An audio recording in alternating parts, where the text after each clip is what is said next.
What is going on, you guys? Today, I have another episode for you, and it's from a channel called Serendipity Lifestyle.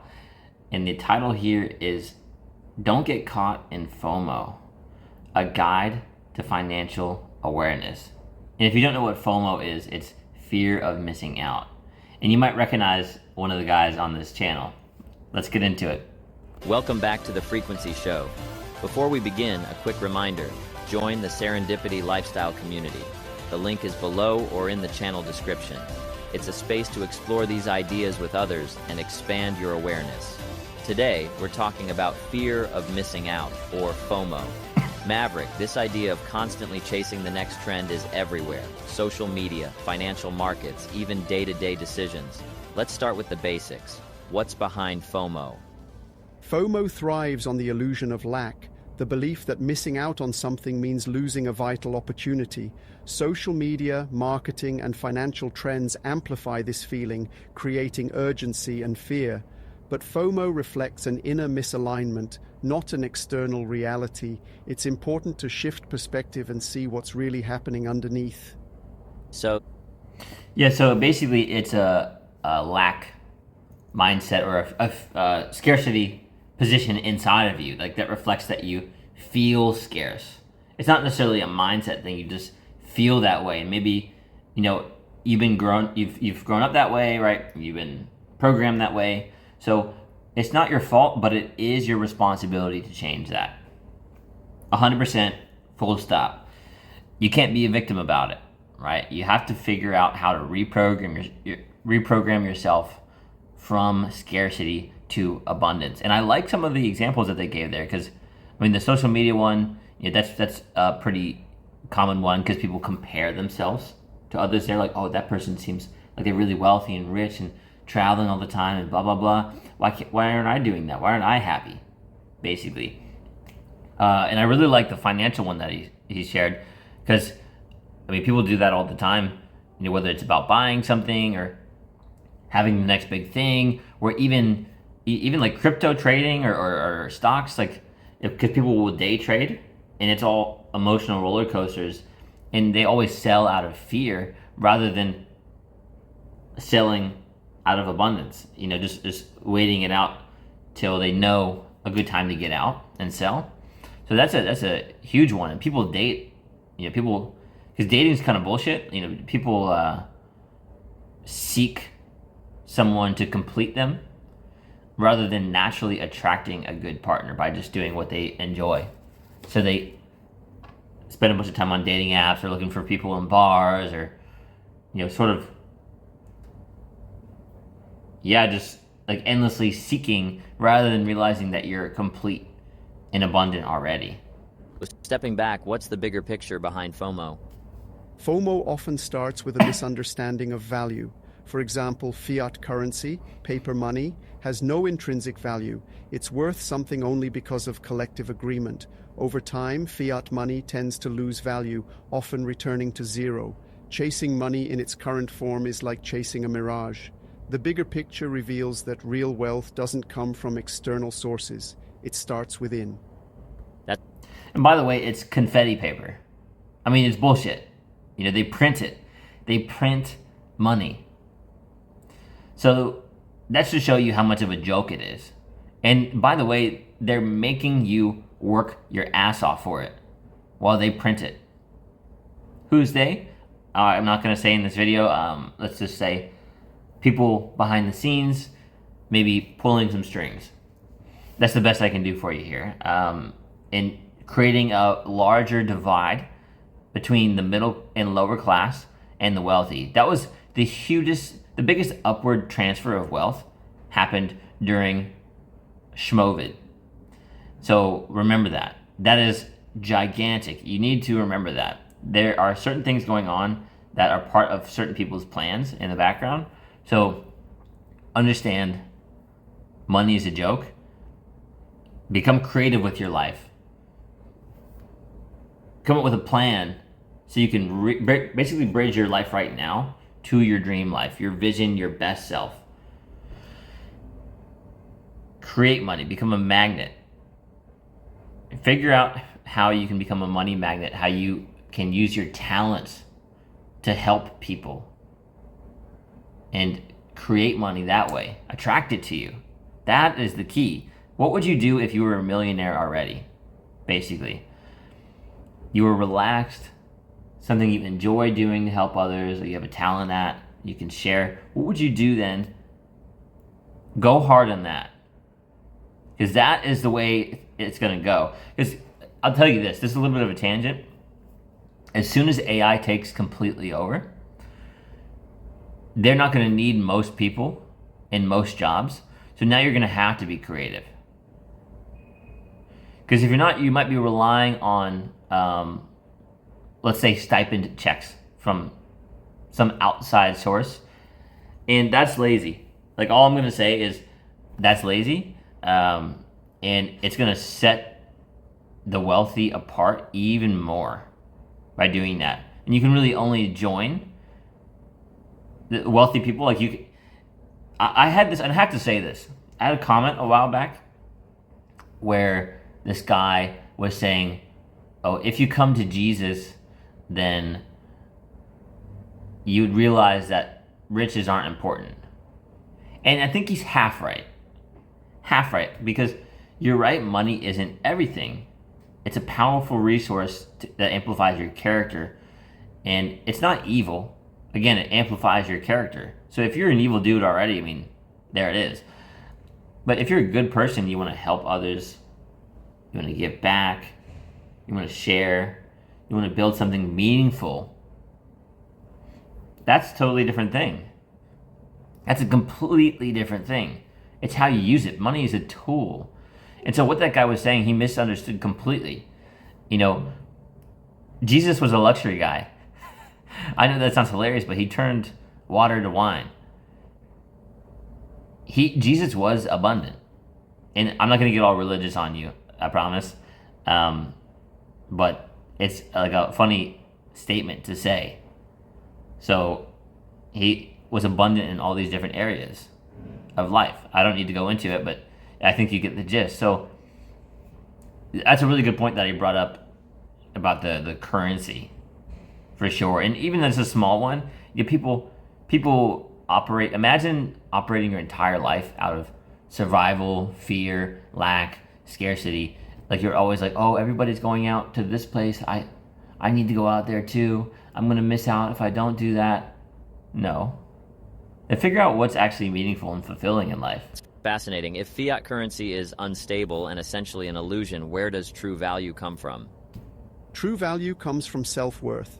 Aligning with inner abundance shifts the focus from chasing external validation to recognizing what's already present. FOMO exists because of a belief in lack. Realizing abundance is inherent changes everything. It's not about earning or acquiring, it's about aligning with a state of being. And this aligns with economic cycles, doesn't it? Trends and crashes often spark fear, which seems to feed FOMO even more. Exactly. Economic cycles always include corrections and crashes, whether in stocks, real estate, or other asset classes. During these times, fear dominates, and Fear people selling. scramble for liquidity. Real estate values can drop significantly in a liquidity freeze, for example. But these moments often present opportunities for those who remain patient and aware. FOMO leads to impulsive decisions, while clarity and long-term thinking allow for better choices. There you go. So instead of reacting impulsively, taking a step back and observing helps navigate these cycles. And by the way, that's helpful in just normal conversations too, right? If you see that someone's getting upset about something, like maybe external things, or maybe your conversation, it doesn't matter. For whatever reason, if they're getting upset, frustrated, angry, and they're directing it at you, they're allowing their emotions to control them and boil over onto you. Now, hopefully they would have emotional regulation to not do that. And now that they've not done that, it's your job, your responsibility to make sure that you don't play into that. So that's a great point there too. You know, it's another aspect of this. Basically, you want to just address it like, oh, not like a what did you mean by that? Like a, oh, what did you mean by that? I want to understand where you're coming from and how you're feeling right now. So Could you explain that to me? So it's always just chill, neutral, stoic, and you can come to a solution like, hey, I would really love it if we could have a calm discussion with positive emotions so we can create a mutually beneficial alignment here. It's very like almost neutral and businessy, but it works. It works so that you're not heightening each other's emotions. Yes. Observing long-term trends rather than reacting to short-term noise brings perspective. Avoiding fear-based decisions allows for alignment with the right opportunities. And this brings us to an important point. The ultimate currency isn't money, it's awareness. Let's talk about that. What does it mean to mint your own currency, as you often say? Minting your own currency means aligning with your true self. Awareness is the foundation of resilience and clarity. Decisions based on fear or urgency feel chaotic. Decisions made from awareness feel aligned and natural. This isn't just about finances, it's about life as a whole. So the focus is... So let's talk about that for just a split second. Urgency, fear, lack, scarcity, deadlines, stress is all bullshit. And I know that sounds like a bold statement, so let me explain. You're allowing other things again to affect your emotional state. Life, look, stressful situations are like being in survival. Making sure you can eat enough. Making sure that you can pay your bills because you're stuck in this rat race system. People dangling carrots over you like, oh, keep working, be a good little boy, and keep working. Be a good little girl, keep working. That's the shit that they're doing, right? So you need to understand that so you can take your power back.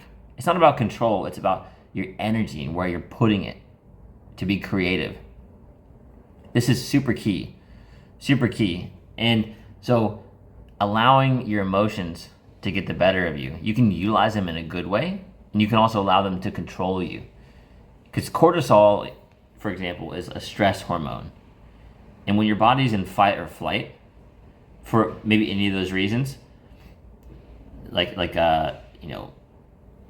having a tough time paying your bills, you don't know how you're going to pay rent, for example, that is going to make it harder to regulate your emotions, or you might shut down emotionally, which, by the way, is not good. So look, like stress, all these things are bullshit unless you're like in one of those situations, or you're being eaten by a lion.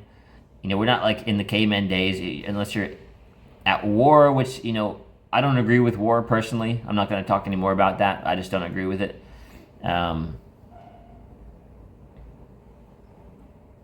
What else? Unless you're sick, like really sick, terminally ill, it's like a fatal injury. These things, like, those are urgent. Those are urgent. Or plugging the hole in the boat, those are urgent. To keep everyone going, to keep everyone alive. It's not these like, oh, my business has this going on, oh, da-da-da-da. It's all this false urgency. People create false urgency over a lot of things. That's just bullshit. Straight up. And it's hard to be creative. It's ironic because it would be really helpful for everyone. Like I said earlier, being creative could be the biggest money magnet of your life. And at the same time, two things can be true. And I can also acknowledge that it's challenging for people to be creative when they're in survival mode. Like worried about how they're going to pay rent, or worried about where their next meal is going to come from. That's real. And I have to be empathetic towards that. Isn't on chasing trends or external validation. It's about tuning into what's already present. That's right. Aligning with inner abundance and self-worth shifts the need for external chasing. It's not about rejecting opportunities, it's about choosing them from a clear and centered state. When the focus is on awareness, everything else flows naturally.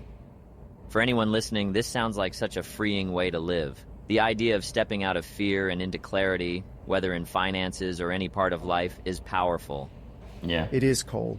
Observing, trusting the bigger picture, and staying patient allows for alignment with opportunities that truly resonate. It's not about rushing, it's about flowing. Thanks, Matt. And by the way, do not get me wrong, based on everything I've said so far. If you made it this far, being a victim or holding a victim mindset is not going to help you at all. So let's get that straight. You have to change your situation. You have to make this inner shift from scarcity to abundance so it reflects.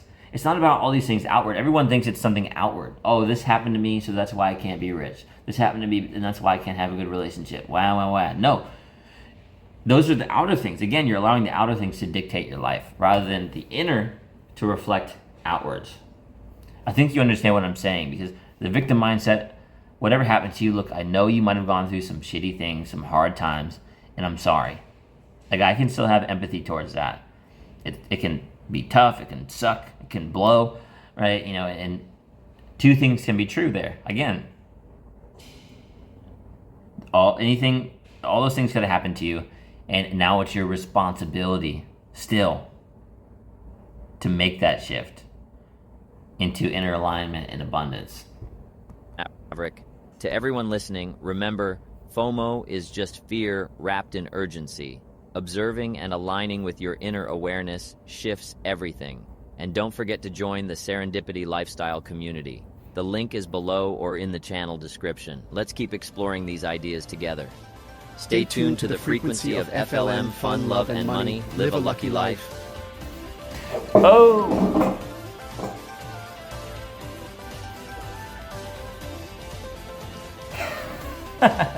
Awesome, guys. Well, thank you for watching. If you didn't notice, I was one of the AI characters in this video. I'm building a new channel, having conversations with my millionaire friend, and they've been very constructive, very helpful, especially for someone who needs some financial education like myself. So if you enjoyed this, go check out the Serendipity Lifestyle channel, subscribe, and leave some comments over there. It'll be really supportive for us, and we're going to start a retreat here soon in Phuket, Thailand. So if you're interested in that, shoot me a message on Instagram or leave a comment down below, and we're going to start getting the conversation going about it. Also, there's a link you can see below this video for a school community that is completely free if you want to join like-minded people who realize that there's something more to life and want to tap into that inner abundance. Basically align with your vision, your avatar, or your best self. All right, guys, thank you for watching. Like, comment, subscribe, and I'll see you in the next one. You got this, bro.